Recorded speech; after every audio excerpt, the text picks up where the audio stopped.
Hello everyone, this is my presentation on how to create, or at least point you in the right direction. I'm not going to tell you exactly how to create a select response test, but I am going to give you some guidelines in this presentation.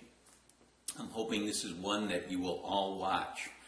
I know some of my presentations you don't need to watch. You can go and look at the PowerPoint presentation, but in this one I'm also going to be talking about exemplars. I'm going to be talking about the rubric. I'm going to be also showing the checklist for item writing. So it's a pretty important video presentation to watch. So here we go. As you all know, you're going to be required to write a selected response test on the EdTPA special education. The exemplars that I have are from the EdTPA elementary education, so they're a little different. But it's good because you can't use those to create your own, although I would hope you would use them to guide you, because I'm going to use one of them anyway to show you what I expect. All right, so the first thing we do when creating any test is to figure out why we're using it. And there are many reasons for using our tests. It's like using the state assessments. A lot of people say, we don't get them back till the kids are all gone. Well, that's not their purpose. Their purpose is accountability, number one. The second use of them can be program evaluation. Are we teaching what we're supposed to be teaching, because the state assessments are based on our standards, the Common Core standards. So you have to figure out why you're using this, because it will determine how you go. Is it going to be for diagnostic reasons? Are you creating it as a pretest or as a pretest post-test? And those are formative purposes.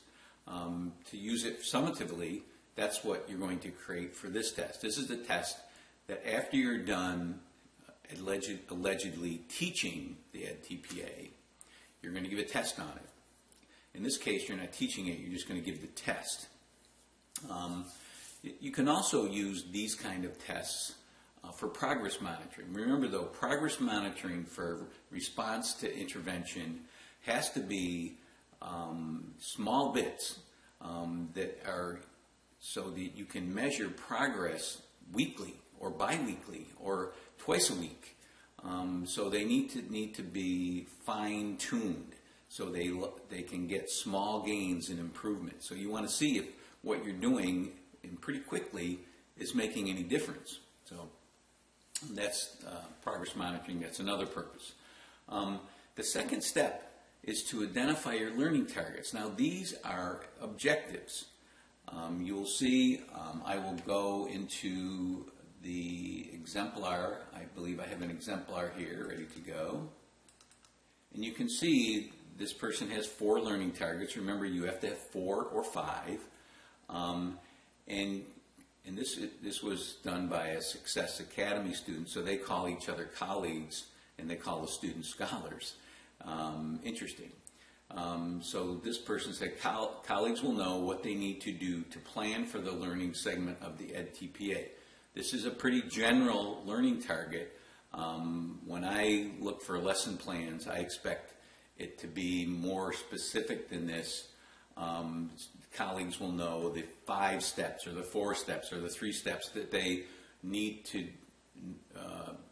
do to plan for the learning side, the 4 steps of planning. So make it more specific in this. This is general. Okay, so these are your learning targets. You have to go through the EdTPA and you have to figure out what you're going to assess your students on. So, and then you're going to organize your test by those targets. Or I'll talk about another way you can organize it also. So you have to identify them, and you also notice that they were weighted. If you look at this, you'll see that this person weighted it by the number of questions, and if you have 20 questions and this person had 6 questions, those questions she did 2 points apiece. I don't know why she did that. She only did 20 questions, so that would only be 40 points. Of course, you can do that. I know Chapaway and Stiggins et al., they suggest that you only use raw scores, and that's the way you can compare them better. But in our case, we're going to do a percentage, and you're going to have 100%. So if you have 20 questions, each one is worth 5 points. So 6 questions would be 30 points. So keep that in mind. So you're going to weight each target based on how important you feel it is. And that makes a lot of sense, because you don't want to have 5 questions on each of the 4 targets if you think one is more important. I think the planning stage is much more important, so I'm going to have 6 or 7 questions on that. So that's something you have to keep in mind. Which one is more important? Then you're going to create a test blueprint. You're going to do a very simple one. In Chapter 5, in Chapaway et al., they have a couple of blueprints. And on the next slide, I have a very simple one. You have the learning target on the left, number of points on the right. All right? And then you're going to write the test items, develop an answer key, field test the items. Now you're going to field test them by giving them to your colleagues. You're going to upload them into a discussion board, which I will grade as pass-fail. You upload a test, you get 100. And that's it. Then there will be a second discussion board the following week, actually 2 weeks, because I'm giving you 2 weeks to create your test, where you will upload your answers to it and your suggestions for improvement. All of you are going to take 3, you're in groups of 4, you're going to take 3 tests. You're going to upload each one of them into a separate thread with your comments on how to improve, and I'll talk about that a little later. All right? So if you field test most of you won't get a chance to field test your items because you're a teacher, but in this case you are. And then as a final assignment, and I will talk about that later in the course, you're going to do an analysis of the test. It's going to be a 3-part analysis. Part of it is going to be analyzing the test and what you would have had to reteach and why you feel you need to reteach that, or they didn't get it right because the items were poorly written. And I will talk about that later on in the course. That's going to be towards the end of the semester that you will upload that document analyzing your test results and the process, talking about what you learned about creating tests and also what you learned about the EdTPA. And of course, revising and editing. You're going to revise and edit yours after your colleagues, your classmates take it for the first time and then give you suggestions for improvement. All right.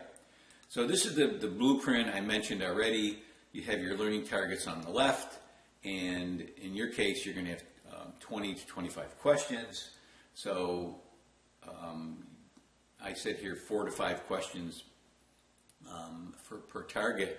But again, that depends on how much weight you want to give. You don't have to have 4 questions per target if you have 5 targets. You don't have to have 5 questions per target if you have 4 targets. That can vary, and I think it should vary based on what you think is important. All right. The last thing before creating your test that you need to do is create what Chapaway et al. Call propositions. Wiggins and McTighe in Backward Design, Understanding by Design, their book, they call them topical understandings. You can see in this graphic here, this picture, that enduring understandings are big ideas. For every unit that you teach, every lesson that you have, you should have a big idea, at least one overarching big idea. Now, a big idea is something that is not only important for what you're teaching right now, but it's something kids are going to need to be familiar with in the future as well. So it's a big idea. That's not what you're looking for in creating these tests. You're looking for topical understandings, which are statements, not goals or objectives. Those are your targets. Goals or objectives are your targets. Propositions are statements, and you're going to have many of them. And what's great about them, and here's one I just pulled out of the EdTPA Special Education. Candidates are required to submit the baseline data and the completed daily assessment record for each lesson for both learning targets. All right, that's a statement of understanding. This is something that anybody getting certified is going to have to do if they want to get certified in special ed. So that's a statement of understanding. You can see it's just a statement. It's a truism. Now you can see how easily you can convert that to a true-false statement, all right, or a multiple choice statement. Candidates are required to submit the baseline data and the following, and then you can say A, B, C, D, you know. Or you can make it a true-false sentence by just making that statement, or changing something, making it just one thing. Candidates are only required to submit the baseline data and the completed. Candidates are only required to submit the baseline data for both learning targets. False. Okay. Now, writing quality items, there's a lot of different criteria and rules for them. Here are some of them. Keep wording simple and focused. Ask a full question in the stem. Eliminate clues. That's using a or an, and then there's words beginning with consonants and words beginning with vowels. Take out any excessive wording. Make all four, if you're doing a multiple choice, make all the alternatives plausible. If you're doing a matching, then they all should be similar items that you're matching. Of course, don't make the answer obvious. Highlight critical words like not. They recommend that you try to stay away from negatives, but sometimes it's okay. And best choice. Those are all critical words. You should highlight them. And then in the case of a teacher, have your friend or colleague, your teacher next door, your fellow math teacher, fellow reading teacher, read it for bias or read it for errors, or just like you're doing with each other right now. You're reading it and you're giving feedback to your colleagues. I also have a checklist which you will use when you're going over it. It's in course materials. You can see that there are guidelines for fill-ins. Whoops, wait a minute. Why is this? Wow. Big space there. You can see that formatting issues. I'm going to talk about some formatting issues right now. I'm going to go over this exemplar test and talk about some formatting issues.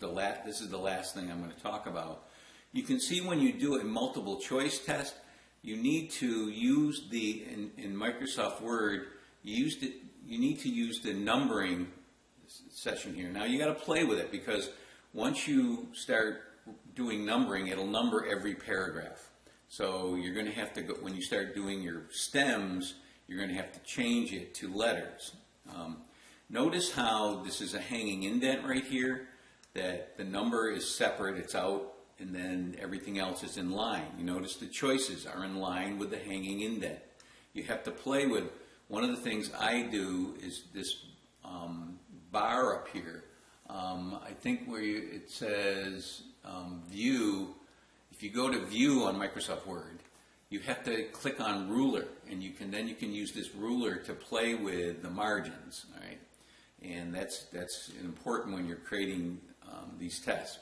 One of the things that you also need to do, you notice that this question here is on 2 pages. You shouldn't do that. Put the cursor in front of the question, go to insert, and insert page break. And you'll see it'll put it on a different page. Okay, so you got a big space here. wait a minute, put it on way too many pages. I'm going to go delete and it'll bring it back up. All right. So that's how you, that's one of the rules. You have to have all your questions on one page, all of the question on one page. So you can see here, there's directions for true, false. You need to have a true or a false. I prefer them at the end. And I would say for questions, circle either true or false. It's simple directions. Your directions need to be clear. Like in multiple choice, it should say for questions 1 through 3, circle the best answer. Notice best is capitalized. Circle the best answer. So it doesn't necessarily be the only answer, but it's the best one. All right. When you do matching, notice that the matching, I think Chapaway and Stiggins et al., they say have your short version on the right side. I like to put the short ones on the left side because then you can put your answer blanks here. So you put the answer and then you tab. I would use tab and then make your blanks. All right. Now there's a tricky part to making these two columns like this. And I really am not going to go into it right now. I should go into it right now. What you need to do is put your cursor where your matching is going to start, go into page layout, go into columns. You can see there's columns right here. And don't click on 2, go down to where it says more columns. Now you highlight 2, and then you go this point forward, right? And then OK. That'll create 2 columns for everything after that. Well, if you're just starting, there's only going to be your matching. So you've got a couple questions above and nothing below. So when you get to the end of your matching, all right, you go back into columns, more columns. Now you click 1, and then you click from this point forward again. So then it will only have 2 columns for that section. So this section, you can see that everything else is 1 column. All right. So that's how you create matching, and that's how I would recommend doing it, formatting it. Again, true, false. You need to have the true, false afterwards, and then directions to circle it. All right, so if you can see that this person organized their test by the tasks or by the learning targets, and that's the way I would recommend it. Why do we do this? It's so you can look and see this person mastered task 1 but didn't master task 2. If you're just making random questions throughout your quiz, it's going to be very difficult for you to know what your colleague mastered. So that's basically what I'm expecting. Is this a quick question? This is in your course materials for this week. You can see it's oops, I guess I don't. I have it on the assignments. I will put it here as well. There's Chapaway, and the chapter 5 is the one that will tell you how to create the test. Here are your exemplars, and here is the rubric. So make sure you look over the rubric so you know what I'm looking for your test to be organized. I'm making sure you have a great sample size, that your item quality has these 4 characteristics, and this just says this mechanics is just which questions. You have to have at least six matching questions. You can have 3 and 3 or 6 and 6. I would recommend the 3 and 3 so you can have matching in 2 different areas. Plus it's hard to get 6 things that are similar to match them. And then you have to have, I believe, at least 4 of each of the others. So that's it. That's the test creation process. You got two chances to do. You have two chances to do it before you upload it. So it's a formative assessment kind of exercise. You're going to get feedback from your classmates on how to make it better. And that's why it's so important that you do a good job for each other, because in a way, your feedback is going to help your classmates get an A+. And my goal is that everyone gets an A+. So that's it for the selective response test. Good luck.